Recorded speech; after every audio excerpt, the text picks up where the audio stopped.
ويطعمون الطعام على حبه مسكينا ويتيما واسيرا قال رسول الله صلى الله عليه وسلم الحسن والحسين سيد الشباب عن الجنة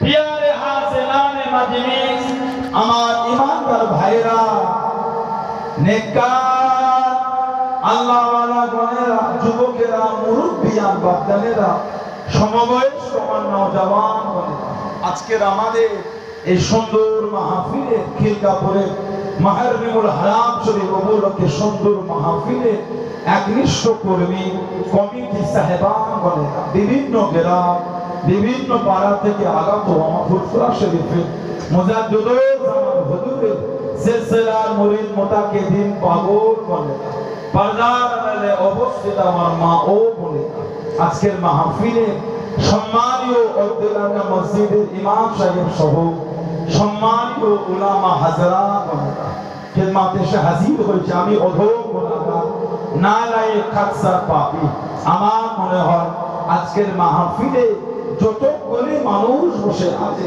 সবচাইতে বড় গুনাহগার থাকতে হলে সেটা আমি আছি আমি পাপী আমি গুনাহগার আল্লাহ আপনাদের কাছে হাজির করিয়েছেন দোয়া করে আল্লাহ পাক যেন গুনাহগারের জবান থেকে কিছুক্ষণের জন্য হলেও আল্লাহ পাক কিছু বলার মতো তৌফিক ইনায়েত করেন বলুন সকলে আল্লাহুম্মা আমিন। তার সাথে সাথে আল্লাহ পাক আপনাকে এবং আমাকে উভয়কে শুনে এবং বলে আমল করার তৌফিক ইনায়েত করেন বলুন সকলে আল্লাহুম্মা আমিন। আমার আল্লাহ পাক জাল্লে জালালুহু জাল্লে শানুহু তানা দরবারে লাখ লাখ শুকর কোটি কোটি শুকর যে আল্লাহ পাক আপনাকে আমাকে এতগুলি মানুষ এতগুলি মুসলমানকে এমন সুন্দর মাহফিলে হাজির করালেন সকলে মিলে আল্লাহ পাকের শুকর আদা করে বলুন আলহামদুলিল্লাহ জোরে বলেন আলহামদুলিল্লাহ। এমন একটা জায়গায় আল্লাহ আমাদের বসিয়েছেন এমন একটা মাহফিল আল্লাহ পাক আপনাকে আমাকে হাজির করিয়ে আল্লাহ রাসূল বলেছে হাফাতুহুল মালাইকাতু ফেরেশতারা নূরে নূরকে দিয়ে বান্দা বান্দীদের করে গোল করে ঘিরে রাখে বলুন না সুবহানাল্লাহ। এমন একটা মাহফিল আল্লাহ আমাদের বসিয়েছে আর এরকম একটা মাস যেটা আরবি মাসে প্রথম মাস মুহররমুল হারাম এই মাসটা আল্লাহ নিঃশ্বাসিত মাস করেছে আল্লাহ পাক মুহররমুল হারাম এটা আল্লাহ পাক নিঃশ্বাসিত মাস যে মাসে আল্লাহ ইবলিস শয়তানকে জান্নাতে প্রবেশ করাতে নিষেধ করেছে এই জন্য মাসটার নাম আল্লাহ করেছেন মুহররম নিঃশ্বাসিত।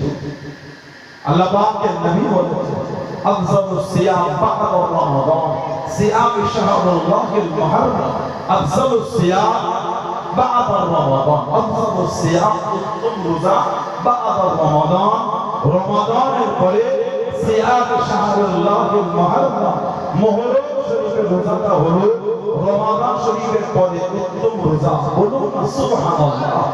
সেই রহমতের মাসে আল্লাহ আমাদের এসে বসেছেন কিছু হলো নিয়ে বাড়িতে সাইয়্যিদুনা ইমাম হুসাইন রাদিয়াল্লাহু তাআলা জিকিরে হুসাইনের মাহফিল কায়েম করেছেন সাইয়্যিদুনা ইমাম হুসাইন রাদিয়াল্লাহু আনহু হযরত আলী আকবর হযরত আলী আওসাদ হযরত আলী আসসাদ রাদিয়াল্লাহু আনহুম আজমাইন হযরত কাসিম হযরত হুর হযরত গুরayt রাদিয়াল্লাহু আনহুম আজমাইন হযরত যায়নাব হযরত সাকিনা রাদিয়াল্লাহু আনহুমা তাদের ভালোবাসা তাদের আলোচনা মাহফিলে এসে বসেছেন কিছু হলো নিয়ে বাড়িতে শুধু ইমামে হুসাইন হুজুরের মাহফিলে বসে ইমামে হুসাইন হুজুরের দেখানো পথে চলার চিন্তাও করতে হবে।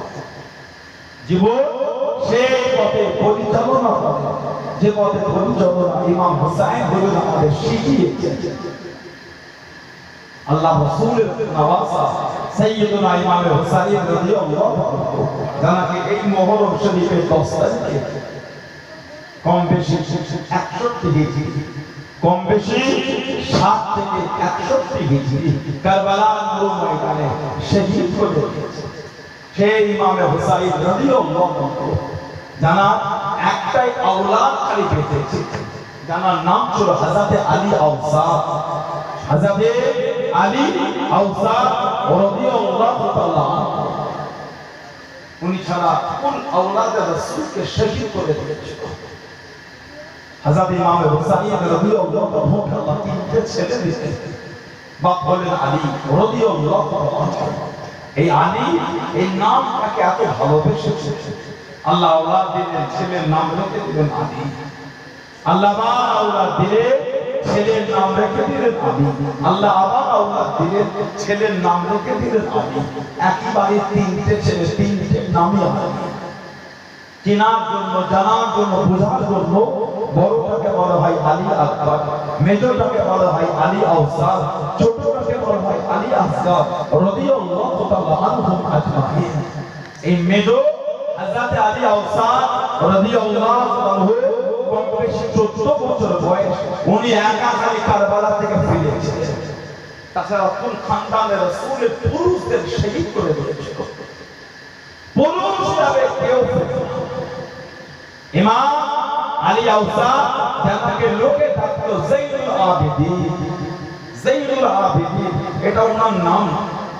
যাইনুল আবিদিন মানে হলো ইবাদতকারীদের সৌন্দর্য। উনি এত ইবাদত করতেন, লোকে ওনাকে ডাকতো যাইনুল আবিদিন। হুজুরকে ডেকে পাঠিয়েছিল দ্বিতীয় মারওয়ান যে ওনাকে আমার দরবারে ডাকাও, আমার দরবারে ওনাকে হাজির করো। হুজুর জবাব দিলেন, আমি মারওয়ানের দরবারে যাব না। হুজুরকে চেন দিয়ে বেঁধে নিয়ে যাওয়া হয়েছিল।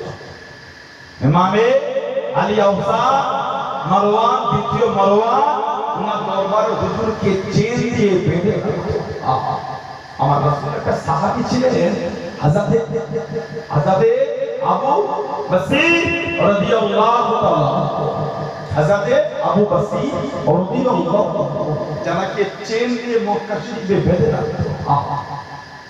আল্লাহ রাসূল ষষ্ঠ ডিগ্রিতে পার হয়ে আল্লাহ রাসূল যাচ্ছেন কাবা শরীফ তাওয়াফ করতে। নবী পাককে হুদাইবিয়ায় আটকে দিল। হুদাইবিয়া কাফিরদের সাথে নবীর একটা চুক্তি হয়েছিল, ওটাকে বলা হয় সুলে হুদাইবিয়া। সুলে হুদাইবিয়া যার একটা চুক্তি ছিল, এবছর দেওয়া হবে না, আগামী বছরে আসবেন, 3 দিনের বেশি থাকতে দেবো না। এবছর দেওয়া হবে না, আগামী বছর এসে 3 দিনের বেশি থাকতে পারবে না। একটা করে অস্ত্র আনবে, খাপের বাইরে বার করতে পারবে না। আমাদের মধ্যে 10 বছর কোন যুদ্ধ বিগ্রহ হবে না। আর মক্কা শরীফের কোন মানুষ যদি মদিনা শরীফে ফিরে আসে, ওই ব্যক্তিটাকে মক্কা শরীফে ফিরিয়ে দিতে হবে। কিন্তু মদিনা শরীফের কোন মানুষ সে যদি স্বেচ্ছায় মক্কা শরীফে যায়, তাকে কিন্তু ফিরানো হবে না। সাহাবারা এই চুক্তি যখন লেখা হচ্ছিল উঠে চলে গেলে মন খারাপ করে। আল্লাহ নবী হযরত উসমান রাদিয়াল্লাহু আনহু ওকে পাঠিয়েছিলেন মক্কা শরীফে, যাও তুমি এদের একটু অবস্থাটা গিয়ে দেখো। মক্কা শরীফের লোকের চিন্তা দেখো। হযরত উসমান রাদিয়াল্লাহু আনহু মক্কা শরীফে গিয়ে ঘুরছে, কাবা শরীফের পাশে ঘুরছে। হুজুরকে বলল, ওই কাবা দেখা যায়, এসেই যখন ছোট ছোট তওয়াফ করে দাও। জবাব দিচ্ছে, আমি উসমান তওয়াফ করব, তবে এই তওয়াফ যে তওয়াফের সামনে আল্লাহর রাসূল থাকবেন, ওই তওয়াফ আমি উসমান করব। জোরে বলুন না সুবহানাল্লাহ। মানে আমি একা তওয়াফ করব না, নবীর পিছনে তওয়াফ করব। বলুন না সুবহানাল্লাহ। কাফেরদের সাথে চুক্তি হয়ে গেল, 10 বছর যুদ্ধ হবে। আর মক্কা শরীফের কেউ এলে ফিরাতে হবে, মদিনার কেউ গেলে ফেরানো হবে। এই চুক্তির পরে পরে মক্কা শরীফ থেকে চলে এসেছেন হযরত আবু বসীর রাদিয়াল্লাহু আনহু। সাহাবাদের জীবনী পড়লে, আহলে বাইতের জীবন যদি পড়ে, মুখটা ফেটে যাবে, যে কষ্ট ওনারা জীবন করেছে। আল্লাহ নবীর একটা সাহাবী হযরত মুআবিয়া ইবনে আবু মুআবিয়া লাইসি রাদিয়াল্লাহু তাআলা, জানা যায় ৭০,০০০ খালি ফেরেশতা নেমে এসেছিল। যারা বললেন না সুবহানাল্লাহ, ৭০,০০০ ফেরেশতা হযরত মুআবিয়া ইবনে আবু মুআবিয়া লাইসি রাদিয়াল্লাহু তাআলা, জানা যায় ৭০,০০০ ফেরেশতা। আল্লাহ রাসূল জীবনের শেষ যুদ্ধে গিয়েছিলেন তাবুক, নবম হিজরি। নবী পাক তাবুকে গেলেন নবম হিজরি, ওটা নবী পাকের জীবনের শেষ যুদ্ধ। কিতাব এসে সাহাবাদের এত কষ্ট ছিল পানি, আর এত রোগ ছিল, রোগ সাহাবারা রোদের তাতে কাবু হয়ে গেছে। আর এত পানির কষ্ট, সাহাবারা উটকে জবাই করে, উটের শরীরের মধ্যে এক জায়গায় পানি ধরে রাখা আল্লাহকে জিনিস করে দিয়েছে। কারণ আমাদের বাড়ির ছাদে পানির ট্যাঙ্ক থাকে, উটের শরীরে আমার একটা আল্লাহ ট্যাঙ্ক করেছে। উটকে বলা হয় সাফিনাতুস সাহরা, মরুভূমির জাহাজ। একবার পানি পান করলে 10 থেকে 15 দিন লোকে আর পানি পান করতে পারে। ওই যে ভিতরে পানি জড়ো হয়, ওই থেকে বার করে আবার সে পান করা আল্লাহ শরীর আল্লাহ ওইভাবে সৃষ্টি করেছে। বলুন না সুবহানাল্লাহ। সাহাবারা উটকে জবাই করে শরীরের ভিতরে ওই অংশ থেকে পানি বার করে পান করেছে। এত পানির কষ্ট তাবুক হয়েছিল। আল্লাহ নবী তাবুকের জমিনে হাজির আছেন।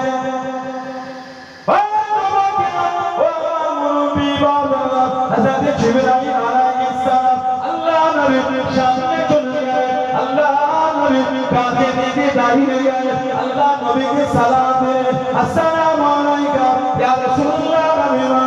আল্লাহ নবী সালামে জবাব দিলেন, আল্লাহ নবী উত্তর দিলেন। আল্লাহ নবী জিজ্ঞাসা করলেন, ও জিবরাইল কি মনে করে চলে আসলেন? ইয়া রাসূলুল্লাহ, ইয়া রাসূলুল্লাহ, আল্লাহ পাকের নবী হুজুর আপনার সঙ্গে একটু দেখা করতে। আল্লাহ নবী জিজ্ঞাসা করলেন, আল্লাহ নবী জানতে চাইলেন, ও জিবরাইল বলেন তো দেখি আজকে দিনে কেন সূর্যের আলোটা তো বেশি, সূর্যের আলোটা তো বেশি। ইয়া রাসূলুল্লাহ, ইয়া রাসূলুল্লাহ, আল্লাহ পাকের নবী এরা শুধু সূর্যের আলো। আপনার মুহাব্বতের সাহাবী হযরত মুআবিয়া ইবনে আবু মুআবিয়া লাইসি রাদিয়াল্লাহু তাআলা মদিনা শরীফে ইন্তেকাল হয়ে গেলেন। জানা যায় ৭০,০০০ রহমতের ফেরেশতা নেমে এসেছেন। ফেরেশতাদের নূরের জ্যোতি আকাশের সূর্যের আলো, দুটো আলো একসাথে মিশে আজকে আলোটা তো বেশি হয়ে গেল।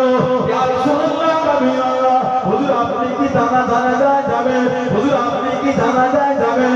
আল্লাহ নবী জানিয়ে দিলেন, আল্লাহ নবী শুনিয়ে দিলেন, ও জিবরাইল আমি নবী তো সিরিয়া যাবগে, আমার সাহাবী তো মদিনা শরীফ, এতটা রাস্তা যাব কিভাবে? এতটা রাস্তা হবে কিভাবে? ইয়া রাসূলুল্লাহ, ইয়া রাসূলুল্লাহ, আল্লাহ পাকের নবী আপনি যদি যেতে চান, আল্লাহ পাকের রহমতে আপনার জন্য রাস্তাখানা ছোট হয়ে যাবে। জোরে বলুন সুবহানাল্লাহ, আর একটু জোরে বলুন সুবহানাল্লাহ। হুজুর আপনি যদি যেতে চান তো বলেন, আল্লাহর হুকুম আপনার জন্য রাস্তা ছোট হয়ে যাবে। দুরকম বর্ণনা বাইহাকি শরীফে এসেছে। একরকম রিওয়ায়াত নবী পাকের জন্য আল্লাহ রাস্তা ছোট করে দিলেন। নবী পাক মুহূর্তের মধ্যে সিরিয়া তাবুক থেকে মদিনা শরীফে গিয়ে ওনার জানাজা পড়িয়ে রাসূলুল্লাহ আবার ফিরে এসেছে। বলুন না সুবহানাল্লাহ। আর একটা বর্ণনা আমাদের নবী সিরিয়া তাবুকেই ছিলেন, ওখান থেকে আল্লাহ মদিনা শরীফের মধ্যখানে পর্দাটা আল্লাহ উঠিয়ে নিলেন। নবী ওখান থেকে জানাজা দেখতে পান। আমার নবী পাকের পিছনে দুটো কাতারে ৭০,০০০ করে ১,৪০,০০০ ফেরেশতা নবী পাকের পিছনে ওনার জানাজার নামাজ পড়েছেন। জোরে বলুন সুবহানাল্লাহ।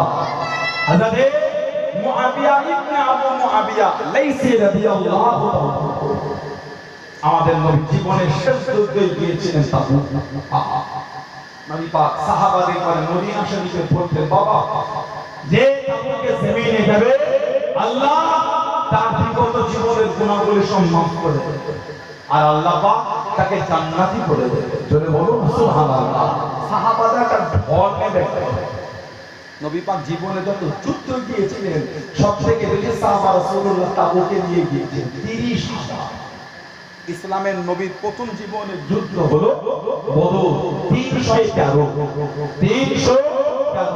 আর নবী পাক জীবনের শেষ যুদ্ধ তাবুক 30,000 সাহাবাদের একটা ঢল নেমে গেল। সাহাবারা যে যার নতুন নবীর কদমে দান করছে আল্লাহ রাসূলের কাছে একটা চিঠি চলে আসলো। চিঠিটা আমার রাসূল পড়লেন নবী পাকের নূরের চোখ টপ টপ করে পড়ে চলছে। আল্লাহ নবী চিঠিটা নিয়ে আল্লাহ নবী হযরত আবু বকর সিদ্দিক রাদিয়াল্লাহু তাআলা আল্লাহ নবীর পাশে দাঁড়িয়েছে। আল্লাহ নবী চিঠিটা ওনার কাছে দিয়ে আল্লাহ নবী জানিয়ে দেন আল্লাহ নবী শুনিয়ে দেন আবু বকর রাদিয়াল্লাহু তাআলা এই চিঠিটা পড়ে হযরত আবু বকর সিদ্দিক রাদিয়াল্লাহু তাআলা চিঠি পড়া শুরু করে দেন। আসসালামু আলাইকা ইয়া রাসূলুল্লাহ হাবিবাল্লাহ, আসসালামু আলাইকা ইয়া রাসূলুল্লাহ হাবিবাল্লাহ। আল্লাহ পাকের নবী হুজুর আপনি মাফ করুন, আমি মুআবিয়া ইবনে আবু মুআবিয়া লাইসি রাদিয়াল্লাহু তাআলা হুজুর আপনি ইনহার করে দিন, হুজুর আপনি জানিয়ে দিন যে ব্যক্তি তাবুকে যাবে আল্লাহ রাব্বুল আলামিন জীবনের গুনাহগুলি মাফ করে দেবে, আল্লাহ রাব্বুল আলামিন তাকে জান্নাতি করে দেবে। ইয়া রাসূলুল্লাহ হাবিবাল্লাহ আল্লাহ পাকের নবী হুজুর আমার কত দিনের আশা আপনার সাথে জিহাদে যাব, আপনার সাথে যুদ্ধে যাব। ইয়া রাসূলুল্লাহ হাবিবাল্লাহ, ইয়া রাসূলুল্লাহ হাবিবাল্লাহ আল্লাহ পাকের নবী হুজুর আমি মুআবিয়া আবু মুআবিয়া আমি যে প্যারালাইসিস হয়ে গিয়েছি হুজুর, আমি হাঁটতে পারি না হুজুর, আমি চলতে পারি না হুজুর, আমি যাব কিভাবে, আপনার সাথে যাব কিভাবে? ইয়া রাসূলুল্লাহ হাবিবাল্লাহ আল্লাহ পাকের নবী হুজুর আপনি মাফ করুন, আপনি যদি হুকুম করে দেন, আপনি যদি জানিয়ে দেন হাঁটতে পারি না তো কি হয়েছে, চলতে পারি না তো কি হয়েছে, আমি মুআবিয়া ইবনে আবু মুআবিয়া আপনার পিছনে পিছনে মুখ দিয়ে ঘিষিয়ে হাত দিয়ে টেনে আপনার সাথে জিহাদের ময়দানে যাব। জোরে বলুন সুবহানাল্লাহ, একটু জোরে বলুন সুবহানাল্লাহ। হুজুর আপনি ডাক দিয়েছেন যে তাবুকে যাবে জীবনের গুনাহ মাফ হয়ে যাবে। হুজুর আমি যে প্যারালাইসিস, হাঁটতেও পারি না চলতেও পারি না, তবে হুজুর আপনি যদি হুকুম দেন হাঁটতে পারি না তো কি হয়েছে, বুক দিয়ে জমিনে ঘিষে হাত দিয়ে টেনে আপনার সাথে আমিও তাবুকে যাব। জোরে বলুন সুবহানাল্লাহ। এটা হলো সাহাবাদের ঈমান, এটা হলো সাহাবাদের মাথা। নবী সাহাবী হযরত আবু বকর রাদিয়াল্লাহু তাআলা মক্কা শরীফের কাফেরদের সাথে চুক্তি হলো সুলে হুদায়বিয়া, তারপরে উনি মক্কা শরীফ থেকে চলে এসেছেন আল্লাহর নবীর দরবার মদিনা শরীফে। কিতাবে এসেছে হযরত আবু বকর রাদিয়াল্লাহু আনহু মদিনা শরীফের যে রাস্তাতে হেঁটে যাচ্ছে সাহাবারা বুঝে নিচ্ছে এই রাস্তাতে আবু বকর গিয়েছেন, কেন ওটা রাস্তাটা রক্ত ঝরতে গেছে। এতবার নবী সাহাবীকে মেরেছে, ও গোটা জিসিম থেকে খালি রক্ত ঝরছে। আল্লাহ নবীর সামনে চলে গেলেন,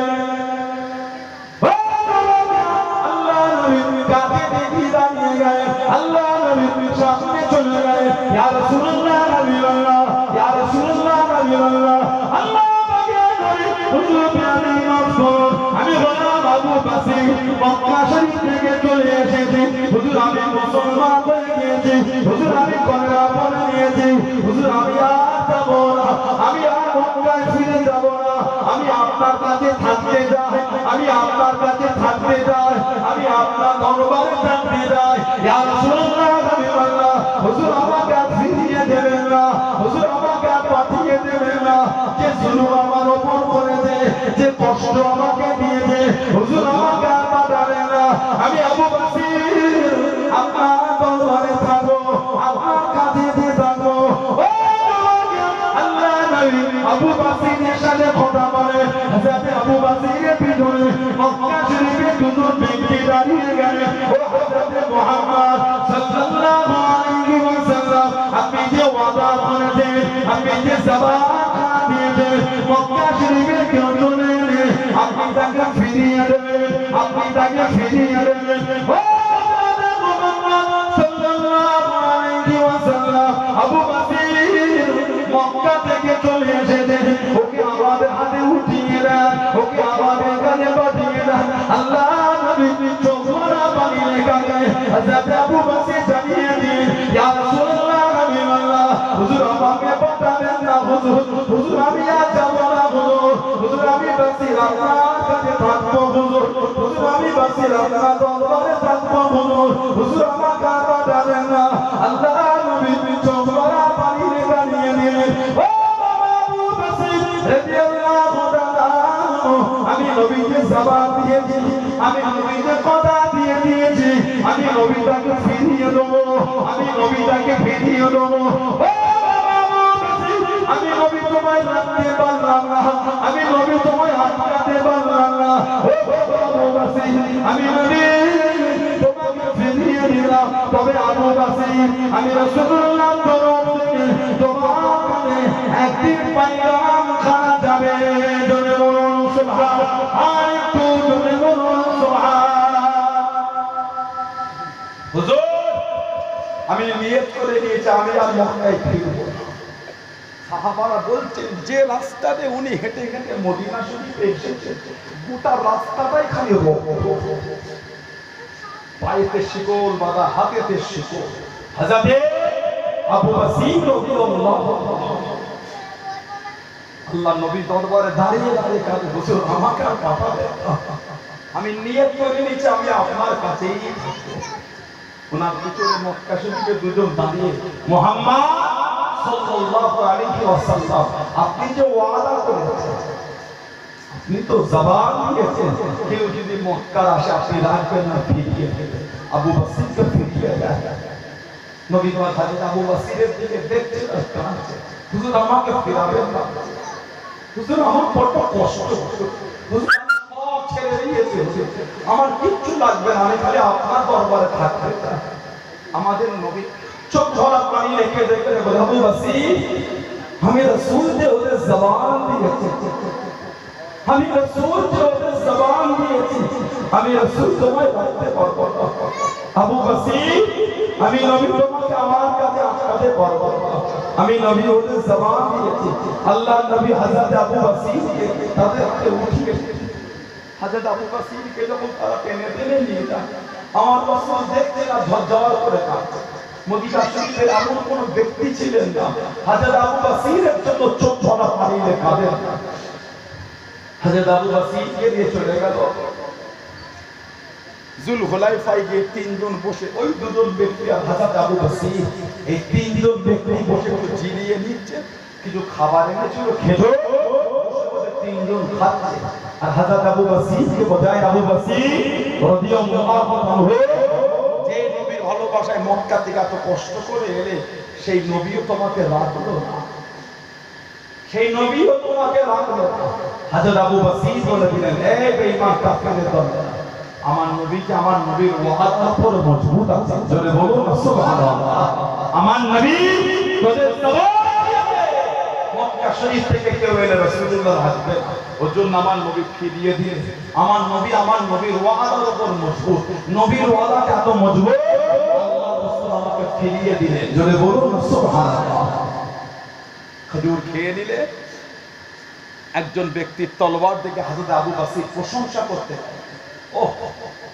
তোমার তলোয়ারটা খুব সুন্দর কথোপকথন করতে করতে বলেন তলোয়ারটা একটু আমাকে দেবে হযরত আবু বকর তলোয়ার হাতে নিয়ে ওই দুজনের মধ্যে একজনকে কতল করে আর একজন যেমন হোক করে ফিরে চলে হযরত আবু বকর রাদিয়াল্লাহু আনহু মক্কা শরীফে ফিরে গেলেন নবীর কাছে এলেন না কারণ নবী তো আবার ফিরে মক্কা শরীফে গেলেন না মদিনা শরীফে এলেন না উনি একটা জায়গা দেখে নদীর ধারে উনি ওইখানে হয়ে গেলেন কিতাব এসেছে এবার মক্কা শরীফ থেকে তারা ইসলাম কবুল করে আসে ওরা মদিনা শরীফে আসে হযরত আবু বসিরের কাছে চলে যায়।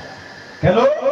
নবী ওয়াদা করেছেন মদিনায় এলে ফিরিয়ে যারা আসে নবীর কাছে আর মদিনা শরীফে যাচ্ছে না, ওনার কাছে চলে যায়। ওনার কাছে জড়ো হয়ে ওইখানে একটা কাফেলাটা গ্রুপ তৈরি হয়ে যায়। জোরে বলুন না সুবহানাল্লাহ। হযরত আবু বসির রাদিয়াল্লাহু তাআলা কিতাব এসেছে, উনি অসুস্থ হয়ে গেলেন, বিমার বিছানায় শুয়ে আছেন। ওনাকে বলছেন, আবু বসির, এখনো তোমার কাছে নবীর তরফ থেকে পয়গাম পাইল না। তোমার নবী যে বলেছিল তোমার কাছে আমার তরফ থেকে পয়গাম পাবে কই এলো না। হযরত আবু বসির বলতে রাসূলুল্লাহ যখন বলেছে